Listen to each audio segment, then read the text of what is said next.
제가 은퇴한 지 이제 딱 2년 돼가고 있습니다. 제 일부 예배 때는 낯익은 우리 교우들이 많이 있지만 2부 때 보니까 새로운 가족들이 점점 늘어나서 제가 알아보지 못하고 인사 못하더라도 용서하시고 저도 이제 잘 익히도록 2년이라는 시간 지나는 가운데서 하나님께서도 우리 교회에 여전한 평안의 은혜를 주시고 또 교회가 아름답고 든든히 세워져 가는 것을 보면서 감사하고 있습니다. 얼마 전에 우리 송 목사님하고 같이 이제 차를 마시는 시간이 있었어요. 저한테 얘기를 하더라고요. 목사님, 내년에는 좀 예배 스타일을 조금 바꿀 계획을 가지고 있습니다. 그래요. 그래서 뭐 어떤 계획인데요? 그랬더니 일부 예배 때는 좀 클래식한 전통적인 예배 방식을 그대로 진행을 하고 2부 때는 조금 더 활발하게 찬양하면서 이런 식으로 바꿨으면 좋겠습니다. 그거 내가 기다리고 있었던 건데. 그래서 참 지혜롭게 교회가 또 활성화되어지는 그런 모습을 보면서 참 감사하다. 그리고 또 우리 이제 송 목사님이 그런 부분에 이 교회가 어떤 이 그동안 해왔다는 것을 이렇게 바꾸는 것은 쉽지가 않아요. 오랫동안 고민하고 또 준비하는 가운데 이루어지는 일이니까 여러분들 우리 2부 예배 때는 너무 점잖 빼지 마시고 같이 함께 찬양도 하고 정말 하나님 기쁘게 영광 올려드리는 그런 예배가 되기를 축원합니다. 제가 지난 주간에 며칠 됐어요. 저녁 식사를 하고 제 아내하고 같이 그 주변에 저희 동네 주변에 이렇게 좀 걷는데 동쪽 하늘에 둥근 달이 떠 있더라고요. 근데 제 아내가 먼저 보고 여보 저기 유난히 빛나는 별이 보여요. 그랬더니 에이 별이 아니라 비행기가 지나가는 거예요. 전 그렇게 봤거든요. 근데 아니라는 거예요. 유심히 보니까 움직이지를 않는 거예요. 그래서 이게 또 저기 별은 별인가 보다 했는데 자세히 들여다보니까 제 아내가 여보 이쪽에도 별이 있어요. 저쪽에도 별이 있어요. 요즘에 밤하늘에 별 보기 쉽지 않은 그런 시대잖아요. 우리 어렸을 때는 그냥 밖에 나가면 별이 뭐 북두칠성도 보이고 또 은하수까지 보이고 별이 막 쏟아지는 것 같은 그런 환경이었었는데 요즘에는 별 보기가 쉽지 않아요. 근데 이렇게 보니까 별이 제법 큼직큼직한 별들이 여기저기 떠 있는 거예요. 그래서 참 별이 참 아름답다. 그렇게 생각을 했는데 그래서 그 별이 요즘 막 떨어지더라고요. 무슨 말인지 아시죠?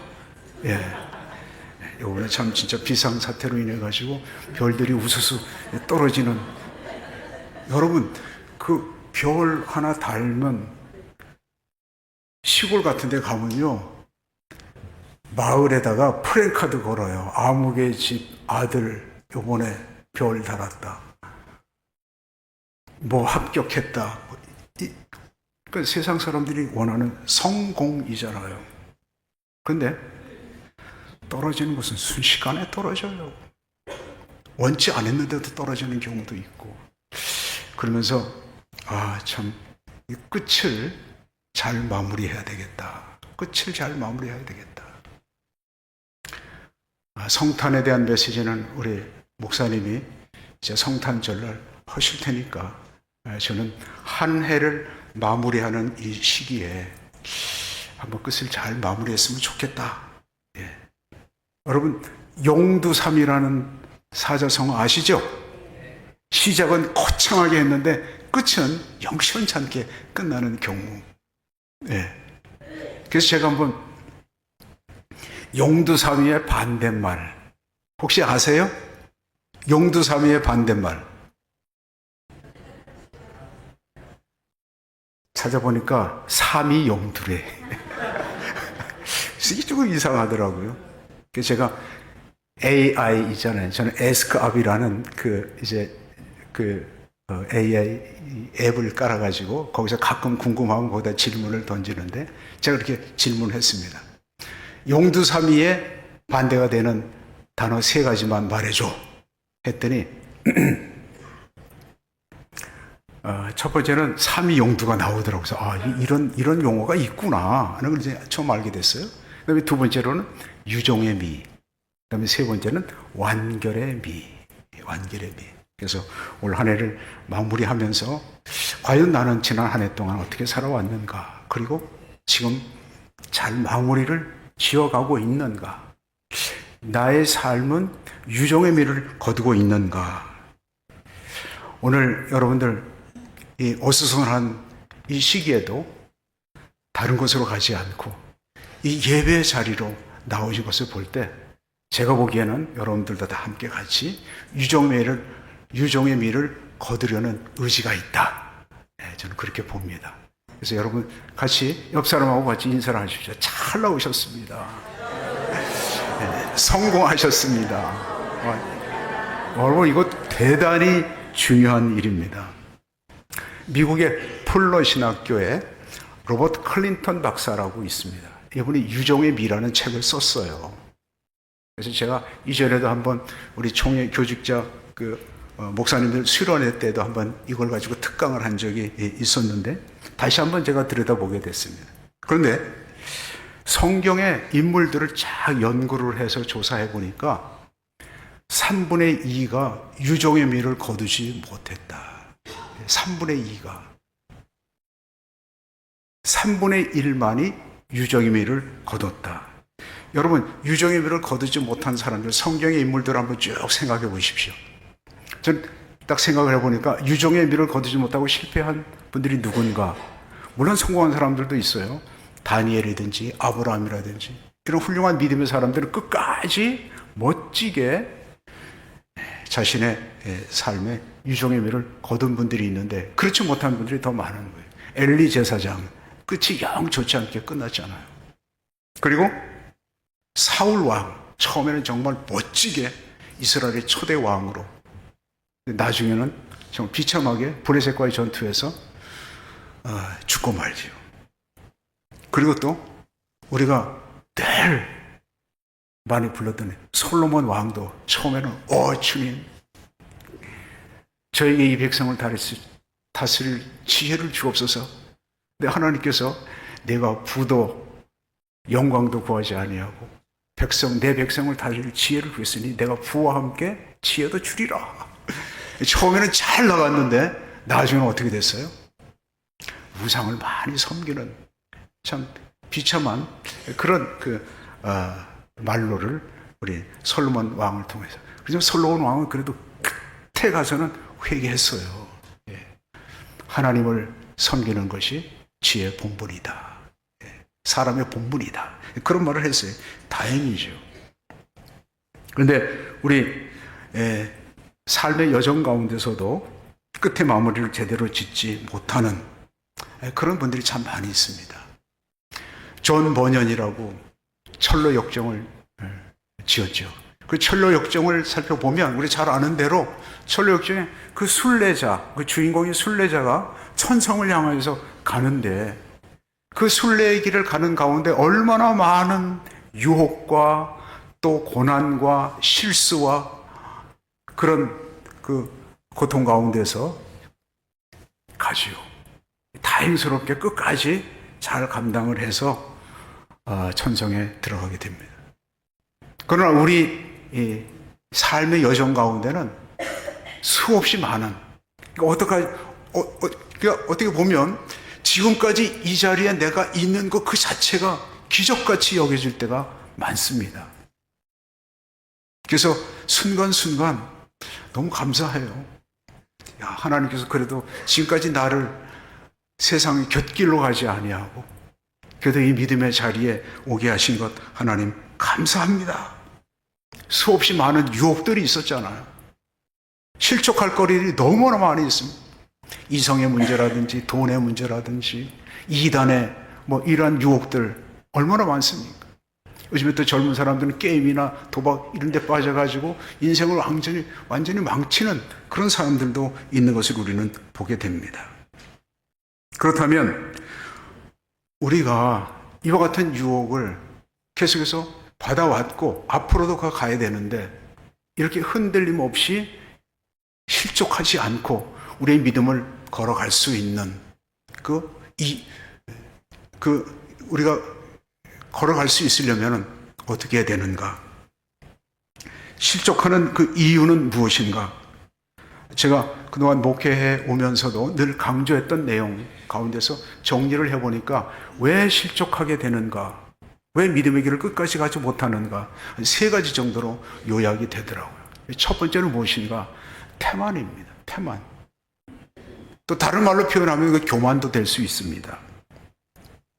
일반적으로 사람들이 시간이 지나게 되면 처음 믿을 때 그 순수함, 그 열심은 다 사라지게 됩니다. 교회 생활에 익숙해지니까 다 자연스럽게 그렇게 되어지는데 자기도 모르는 사이에 점점 안일하게 되고 나태해지고 형식적 그런 신앙생활을 하게 되는 것을 보게 됩니다. 참 안타까운 현실은 부모님들은 신앙생활을 잘해요. 잘하는 것처럼 보여요 또. 그런데 자녀들이 그렇지 않은 경우, 반대로 엇나가는 경우를 종종 보게 됩니다. 그럼 우리는 그걸 생각을 해보죠. 왜 나는 나름대로 신앙생활 잘하고 있는데 왜 우리 자녀들은 왜 신앙생활을 잘 안 하고 곁길로 나가고 있는가? 우리 자녀들의 눈이 정확합니다. 부모님 가만히 보면은 정말 정확하게 새벽기도 나가고 기도회도 나가고 봉사하고 예배 철저하게 잘 나가시고 그러는데 사실 같이 살면서 가까이서 보니까 신뢰가 안 가요. 겉과 말과 행실이 다른 거예요. 그래서 실망해서 그래서 믿음의 길에서 떠나는 경우도 종종 있는 것을 보게 됩니다. 한번 우리 자신을 잘 살펴보십시오. 과연 나는 형식에 빠져서 바리새인처럼 그렇게 신앙생활을 하고 있지는 않은가? 신앙생활의 연조가 깊으면 깊을수록 그런 위험에 빠질 염려가 크다라는 것입니다. 이게 첫 번째 원인이 될 수 있습니다. 그 다음에 두 번째 이유는 무엇인가? 그것은 자기 자신과 하나님에 대해서 너무 무지하다.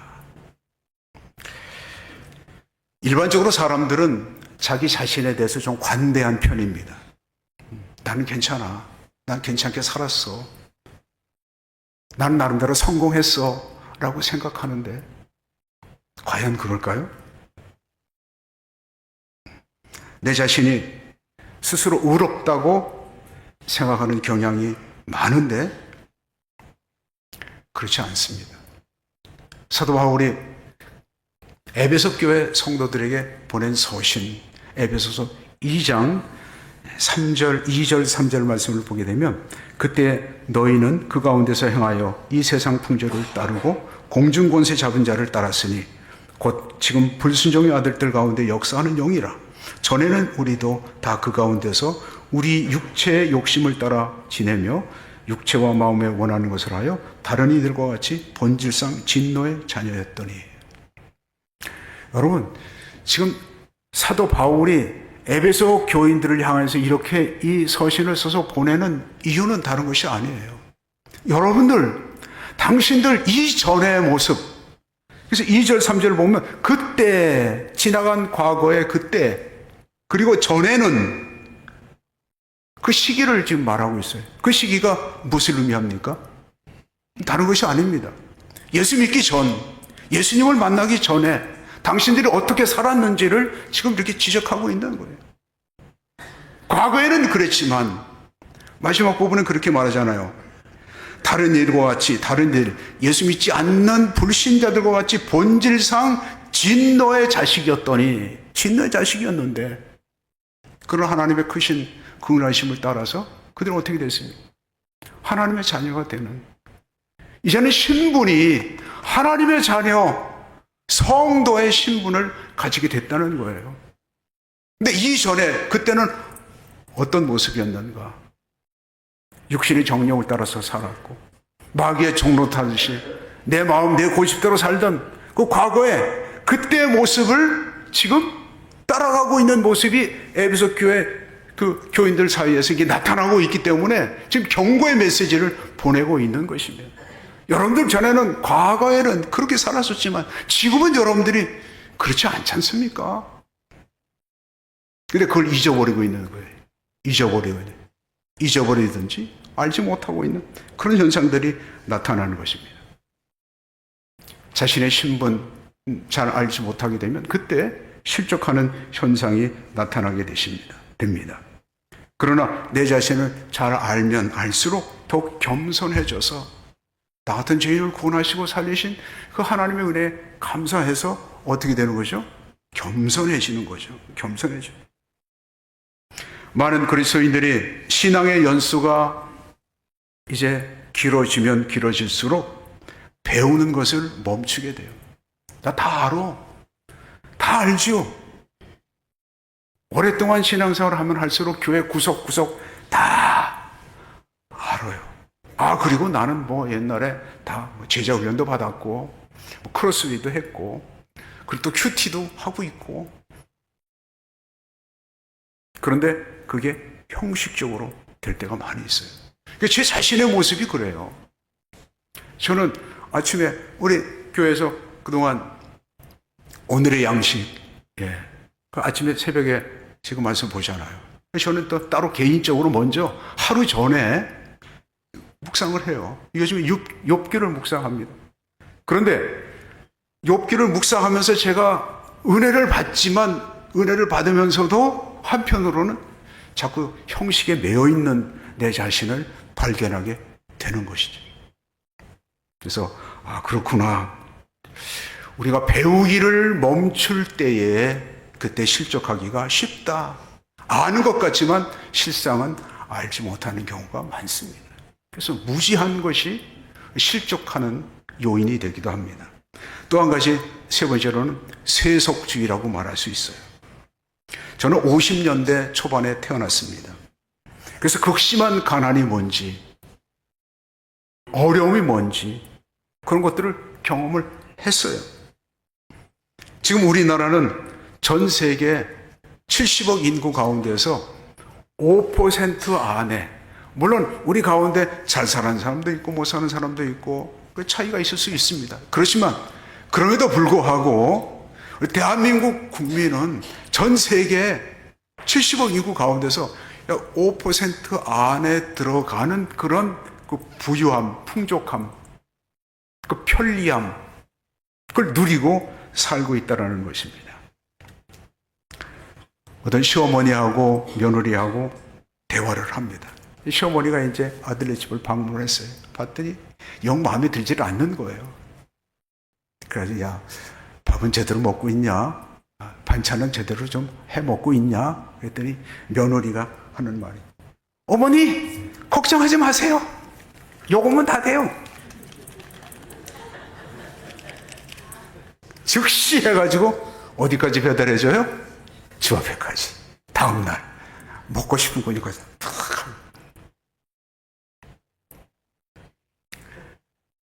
너무너무나 편리한 세상에 우리가 살고 있습니다.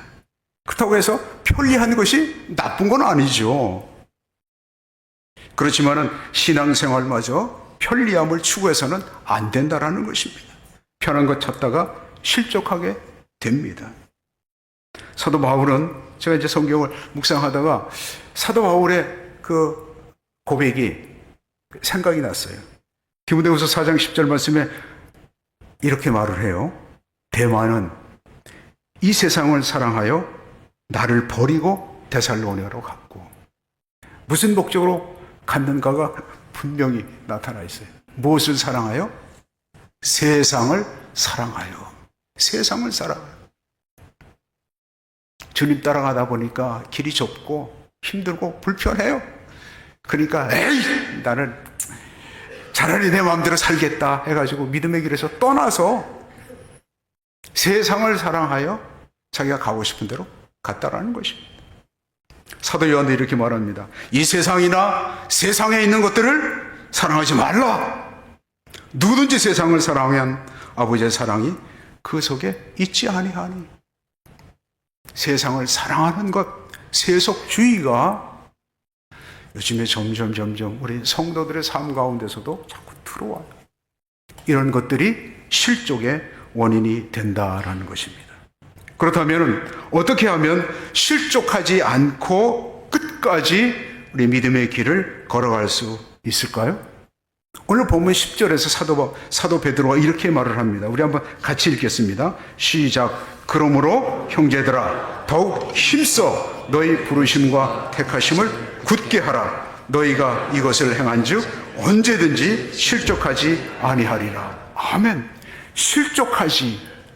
언제든지 실족하지 않는 비결을 아주 짧게 말씀해 주고 있어요. 힘써라. 더욱 힘써 굳게 하라. 무엇에 대해서요? 부르심과 택하심에 대해서. 부르심과 택하심에 대해서. 이 부르심과 택하심이라는 것은 동전의 양면과 같아요. 우리에게 주신 하나님의 구원이라고 말할 수 있죠. 로마서 8장에서는 이거를 구원의 서정이라고 말하죠. 하나님께서 너희를 택하시고, 택하신 게 먼저예요. 하나님의 영원하신 계획 가운데 우리 각자 나름대로 자신의 인생, 자기 마음대로 살던 인생들인데 나도 모르는 사이에 하나님께서는 어느 시기에 우리를 택하셨어요. 택하시고 난 후에 그 다음에 하나님의 때에 우리를 뭐 하셨어요? 부르셨어요. 택하시고 부르시고 그리고 난 다음에 뭘 하셨어요? 부르신 그를 뭐 하셨어요? 의롭다 하시고. 이거 하나님께서 하신 일이에요. 하나님의 주권적인 역사입니다. 그래서 우리는 보통 구원의 서장이라고 말할 수 있는데 그 하나님께서 우리에게 주신 선물이죠. 그래서 에베소서 2장 8절 9절 말씀에도 너희는 그 은혜에 의하여 믿음으로 말미암아 구원을 얻었나니 이것은 너희에게서 난 것이 아니요 하나님의 선물이라. 저는 이 말씀만 묵상을 해도 가슴이 뜨거워져요. 제가 20대 중반에 예수를 믿게 됐는데 그 이전에 제 잘난 맛에 젊은 혈기에 내 주먹만 믿고 살려고 했던 제 자신의 모습, 저는 괜찮은 사람이었습니다. 네. 저는 아침마다 어린 시절부터 일어나서 소망에 살자, 부지런하자, 깨끗이 하자, 성내지 말자, 속이지 말자. 그렇게 교육을 받았어요. 그래서 저 죄인인지 몰랐습니다. 괜찮은 사람인 줄 알았는데 제가 예수 믿고 난 후부터 정말 제 자신이 죄인인 것을 깨달았어요. 생각, 말, 행동 이전엔 몰랐는데 예수님 때문에 제가 죄인 된 것을 깨닫게 된 것이죠. 감사합니다. 나 같은 죄인을 구원해 주신 그 은혜. 제가 청년 시절에 예수님을 만나고 난 후에도 한 2, 3년 동안은 방황하는 시간이 있었습니다. 의심하죠. 이 정말 눈에 보이지던 하나님 믿어가지고 그냥 손해보는 거 아니야? 뭐 이런 생각하게 되죠. 그러나 제가 예수를 믿고 난 후에는 그 자체가 감사한 거예요. 감사. 나 같은 죄인을 구원해 주신 하나님 은혜가 감사. 제가 이전에 내 성도들과 함께 같이 전도폭발 훈련을 제가 이제 같이 둘씩 데리고 다니면서 이제 훈련을 한 적이 있습니다. 두 가지 질문이 있어요. 첫 번째 질문이 뭡니까? 만약 오늘이라도 이 세상을 떠나면 죽으면 천국에 갈 확신이 있으십니까? 그런데요, 많은 분들이 우리 그리스도인들도 교회 다닌다고 하면서도 확신 있게 대답하는 사람들이 많지 않았습니다. 우리 지금 성모병원이지 옛날에는 성가병이라고 그랬는데 거기도 많이 갔습니다.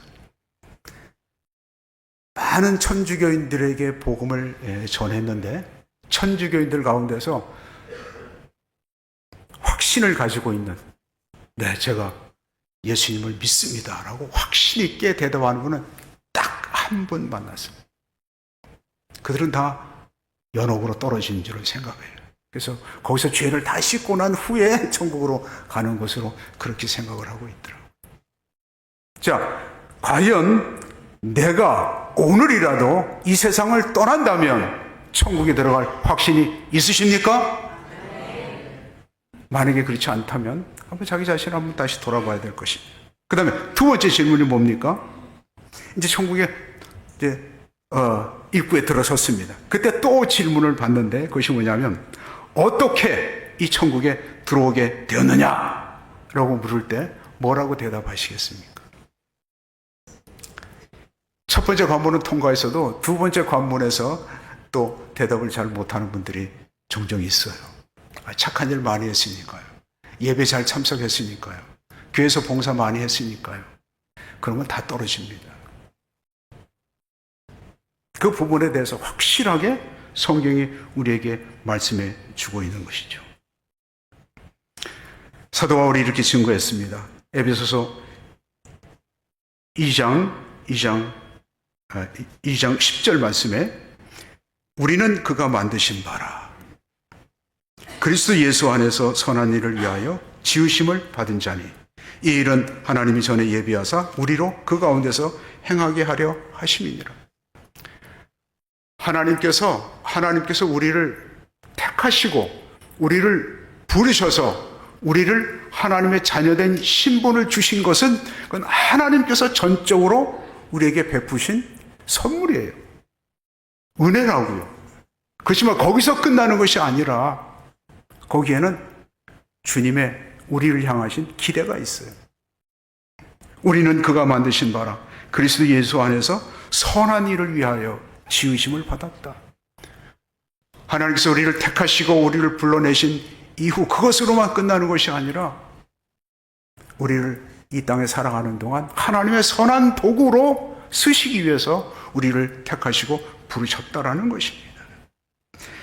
이 말씀 에베소서 2장 1절로부터 쭉 시작돼서 10절까지 이르는 그 내용 가운데서 내 자신의 과거의 모습과 그리고 하나님의 은혜를 입어서 하나님의 자녀 됐다는 것, 그리고 하나님의 자녀된 우리가 이 땅에서 어떤 모습으로 살아야 될 것인가 라는 내용들을 쫙 우리에게 설명해 주고 있는데 그 읽으면 우리 가슴이 뜨거워지지 않나요? 뜨거워질 정도가 아니라 나 같은 죄인을 구원하셔서 하나님 자녀 삼으실 뿐만 아니라 하나님의 선한 도구로 쓰시려고 하시는 하나님의 놀라운 계획, 그것을 깨닫게 되면 우리는 더욱더 확신을 가지고 자신감 있게 믿음으로 살게 될 줄로 믿습니다. 이 10절 말씀을 메시지라는 성경은 이렇게 번역을 했더라고요. 그러나 친구 여러분, 하나님께서 여러분을 초청하시고 선택한 하신 것이 옳았음을 입증해 보이십시오. 미루지 말고 지금 당장 그렇게 하십시오. 우리가 하나님의 큰 사랑을 입었습니다. 하나님의 큰 사랑을 입었으니까 이제는 자발적으로 하나님의 자녀답게 살아라. 그런 뜻입니다. 우리가 지금 앞절 우리 이 베드로전서 베드로후서 1절부터 이렇게 쭉 이제 살펴보다가 오늘은 이제 결론적인 부분에서 10절과 11절을 말씀드렸는데 사실 그 앞부분에 보게 되면 1절 4절 말씀을 보게 되면 그 당시가 어떤 상황이었냐면 박해받는 그런 상황이었습니다. 그러니까 예수 믿게 되면 집안에서 쫓겨날 뿐만 아니라 경제적으로도 큰 불이익을 당하는 어려운 상황 가운데 박해 가운데 놓여 있는 그들을 향하여서 사도 베드로가 그렇게 말을 하는 거예요. 여러분들은 이전의 과거의 죄에서 벗어나서 이제 하나님의 자녀가 됐습니다. 뿐만 아니라 하나님께서는 당신들을 선한 도구로 쓰시기를 원하십니다. 뿐만 아니라 하나님께서는 당신들을 신의 성품에 참여할 자로 삼으셨습니다. 새로 번역된 성경에는 1장 4절에 신성한 성품에 참여하는 자, 우리를 그렇게 귀하게 보고 있다는 사실을 알 수가 있습니다. 이것을 확실하게 아는 것 자체가 이 유혹 많은 이 세상 가운데서도 흔들림 없이 실족하지 않고 믿음의 길을 걸어갈 수 있다라고 사도 베드로는 말씀하고 있습니다. 10절 하반절 말씀에 이것을 행한즉 언제든지 실족하지 아니하리라. 아멘. 우리 자신이 어떤 존재인가? 참 귀하고 아름다운 존재입니다. 사도 바울은 또 뭐라고 우리에게 말합니까? 너희가 하나님의 성전인 것과 하나님의 성령이 너희 안에 거하시는 것을 알지 못하느냐? 왜 자꾸 잊어버리고 엉뚱한 짓하고 자꾸 실족하고 실패하느냐? 책망하는 것입니다. 저와 여러분의 심령 가운데 이미 우리를 사랑하사 우리를 구원하신 예수 그리스도의 영이신 성령께서 내주하시는 귀한 존재인 줄로 믿습니다. 뿐만 아니라 이렇게 행하는 자들에게 주시는 상급에 대해서 11절에 말씀하고 있습니다. 우리 한번 같이 읽을까요? 시작. 이같이 하면 우리 주 곧 구주 예수 그리스도의 영원한 나라에 들어감을 넉넉히 너희에게 주시리라. 아멘. 저나 여러분은 다 순례자입니다. 천성을 향해서 나가는 길에 많은 유혹이 있습니다. 그러나 우리를 택하심과 우리를 부르심에 확실하게 거하게 되면 흔들림 없이 이제 천성으로 들어가게 되는데, 조바조바하게 들어가는 것이 아니라 넉넉하게 들어가게 하신다는 거예요. 넉넉하게. 여러분, 넉넉하다는 말의 의미가 뭐겠습니까? 풍족하다, 부요하다, 힘이 있다, 그런 의미가 아니겠습니까? 우리말에 보통 인심이 주머니에서 난다 그러잖아요. 뭐가 있어야지 도와주죠. 어려운 사람, 고난에 빠진 사람, 힘든 사람, 이런 사람 도와주고 붙들어주고 세워주고 싶어도 내가 힘이 없고 내가 여유가 없으면 걱정만 하지 도와줄 수가 없습니다. 그런데 오늘 말씀에 사도 베드로는 그 고난 가운데, 박해 가운데 살아가는 성도들을 향하여서 그렇게 말하고 있는 거예요. 택하심과 부르심은 굳세게 하라, 굳게 하라. 그리하면 실족하지 않고 넉넉하게 하나님 나라에 들어갈 수 있다. 그렇게 말씀을 합니다. 지난 주일 저녁에 우리 김재호 교수님 오셔서 그 죽음을 어떻게 대비할 것인가, 그것도 유종의 미를 거두는 방법이죠. 거기 보니까 우리 그리스도인들 가운데서 일반적으로 그리스도인들 가운데서 한 20% 정도는 하나님이 정말 계신가? 신의 존재에 대해서 의심을 품는 사람들이 있다는 거예요. 20%. 그 통계에 나온 거예요. 자료에. 그리고 약 20% 정도는 과연 천국이 있는가? 라고 의심한다는 거예요. 그거는 어디든지 다 적용이 돼요. 어떻게 보면 저는 지금 우리 2부 예배에 참석하고 있는 우리 성도 여러분들은 그렇지 않으리라고 생각을 하고 기대하지만, 그럼에도 불구하고 여러분들이 알고 계셔야 되는 것은 20% 정도는 하나님의 존재에 대해서 의심하고 있고 정말 천국이 있는가 의심하고 있다는 것입니다. 그렇지만 너무 염려하지 마십시오. 왜냐하면 처음부터 믿을 때부터 믿음이 강해서 은혜 충만, 성령 충만, 그렇지 않아요. 처음에 어린아이 같죠. 그래서 믿음은 우리를 택하시고 우리를 부르시고 우리를 의롭다 하시고 그 다음에 우리를 어떻게 하셔요? 거룩하게 하시는 거예요. 그러니까 이 땅에서 살아가는 성도의 삶의 과정은 거룩을 향해서 나가는 것이기 때문에 크게 두려워하거나 걱정할 필요 없어요. 우리가 자만하지 않고 우리가 배우는 것을 그치지 않고 세속주의에 빠지지 않고 주일날 이렇게 모여서 함께 예배드리는 그 자체가 지금 끝까지 믿음의 길을 잘 가고 있는 줄로 믿습니다. 그래서 신앙생활을 너무 이렇게 얕게 자기 머리로 불안불안하게 그렇게 하지 마십시오. 마귀는 그런 사람들을 노리고 있어요. 왜냐하면 쉽게 치면 넘어가니까. 사도 베드로가 오늘 주신 이 말씀 복잡하지 않잖아요. 그러므로 더욱 힘써 너희의 부르심과 택하심을 굳게 하라. 굳게 하라. 이것을 향한 즉 언제든지 실족하지 아니하리라. 아멘. 저 여러분 지금까지 믿음의 길을 잘 달려왔습니다. 대단하죠. 예.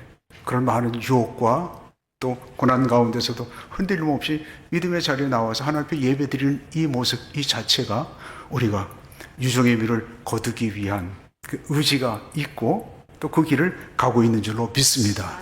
그래서 여러분들 격려를 해 주십시오. 너 그동안 참 유혹 많았었는데, 고난이 많았었는데 잘 견뎌왔다. 한번 이렇게 한번 해주세요. 해주세요. 수고했다. 네. 그리고 또 옆에 분에게도 정말 수고하셨습니다. 대단하십니다. 대단하십니다. 네. 하나님은 우리의 구원을 확실하게 보장하시는 분이시고 또한 우리로 하여금 넉넉하게 천성에 들어가게 해주시는 분인 줄로 믿습니다. 사도 바울도 디모데후서 4장 7절에 이렇게 말을 합니다. 나는 선한 싸움을 싸우고 나의 달려갈 길을 마치고 믿음을 지켰으니 이 고백이 저와 여러분의 다 고백이 될 줄로 믿습니다. 뿐만 아니라 우리를 향하신 하나님의 기대에 어긋나지 않고 믿음의 선한 도구로 우리 혼자 이 길을 가기는 어렵습니다. 이런 말이 있잖아요. 빨리 가려면 혼자 가고 안전하게 가려면 둘이 가라. 둘이 가면 먼 길도 함께 같이 갈 수 있어요. 그래서 교회라는 공동체가 필요한 것이고 그리고 목장이라는 것이 그래서 중요한 거예요. 서로 붙들어주고 위로하고 끌어주고 세워주고 그러면은 우리가 넉넉히 실족하지 않고 믿음의 길을 끝까지 그래서 훗날 주님께서 우리를 향하여서 잘했다. 착하고 충성된 종아. 내가 이 땅에서 실족하지 않고 믿음의 길을 잘 걸어왔다. 이렇게 칭찬 듣는 우리 성도 여러분 다 되시기를 주님의 이름으로 축원합니다. 축원합니다. 기도드리겠습니다. 하나님 아버지, 어느덧 한 해가 저물어 가고 있는 이 시기를 맞았습니다. 저희들은 참 연약하고 부족해서 때때로 넘어지고 또 때때로 시험에 들기도 하고 어려움도 겪었지만 그러나 하나님께서 우리를 붙들어 주시고 지켜주셔서 오늘 이 예배 자리에 나오게 하시고 올 한 해도 주의 은혜 가운데 잘 마무리할 수 있도록 인도해 주신 것 감사합니다. 우리의 인생 여정 가운데 아름다운 유종의 미를 거둘 수 있는 성도 되게 하시고 앞으로도 이 땅에 살아가는 동안 흔들림 없이 더욱 힘써 부르심과 택하심을 굳게 하는 그래서 아름다운 유종의 미를 거두는 우리 성도들 다 되도록 은혜 내려 주옵소서. 감사하고 예수님 이름으로 기도드리옵나이다. 아멘.